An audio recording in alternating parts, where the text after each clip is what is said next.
Subhanallah, meskipun orang ini tiduran di Masjid Nabawi tanpa alas, tetapi ia tetap nyaman dan nyenyak tidurnya.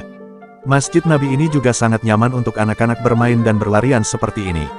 Kalau dari kecil sudah dekat dengan kehidupan masjid, maka kelak ketika besar pasti akan menjadi orang yang suka beribadah di dalam masjid.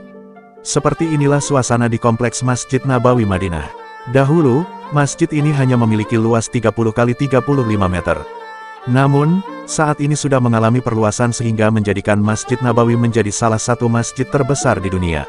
Masjid ini dahulu didirikan oleh Nabi Muhammad di sebelah rumahnya. Bangunan masjid sebenarnya dibangun tanpa atap, dan waktu itu dijadikan sebagai tempat berkumpulnya masyarakat, majelis, dan tempat belajar ilmu agama Islam. Perlu kalian ketahui, bahwa pahala sholat di Masjid Nabawi ini adalah 1000 kali lipat dibandingkan dengan ibadah di masjid lain kecuali di Masjidil Haram Makkah. Salah satu fitur terkenal Masjid Nabawi ini adalah kubah hijau yang berada di sisi tenggara masjid yang juga menjadi lokasi makam Nabi Muhammad. Dulu, makam ini merupakan kamar Aisyah yaitu salah satu istri Nabi Muhammad.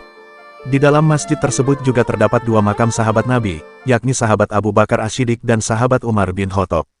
Tempat penting lain yang menjadi destinasi utama di masjid yang berlokasi di Madinah ini adalah Raudhah yang kerap disebut sebagai Taman Surga. Dahulu, Masjid Nabawi merupakan tempat ibadah kedua yang dibangun di Madinah. Nabi Muhammad membangun masjid ini pada tahun pertama setelah hijrah dari Mekah ke Madinah yang saat itu bernama Yasrib. Dahulu yang awalnya memiliki luas 30 kali 35 meter, saat ini Masjid Nabawi memiliki 100 kali lipat lebih luas dari bangunan awalnya.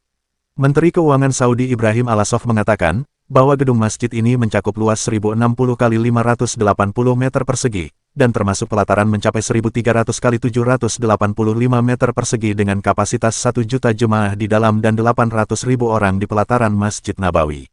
Di sepanjang pelataran Masjid Nabawi, terpasang ratusan payung-payung raksasa yang bisa otomatis membuka dan menutup sendiri. Hal ini dilakukan untuk melindungi jemaah dari teriknya sinar matahari atau hujan. Dahulu, Nabi Muhammad adalah imam pertama di Masjid Nabawi. Sesudah ia wafat, para sahabat dan generasi penerusnya lah yang memimpin sholat. Sedangkan muazin pertama di Masjid Nabawi, adalah Bilal bin Rabah yang ditunjuk langsung oleh Nabi Muhammad. Saat ini, Masjid Nabawi tidak pernah sepi dari umat Islam yang rindu beribadah dan berziarah ke makam Nabi Muhammad. Banyak orang-orang yang berlalu lalang di bawah payung-payung raksasa ini. Masya Allah, di tempat ini umat Islam disatukan oleh keimanan dan ketakwaan, dan tidak memandang suku maupun warna kulit.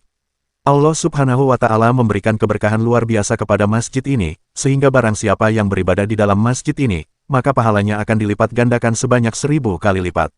Ya Allah, semoga kita semua bisa berhaji dan umroh ke Tanah Suci dan bisa beribadah di Masjid Nabi ini. Amin.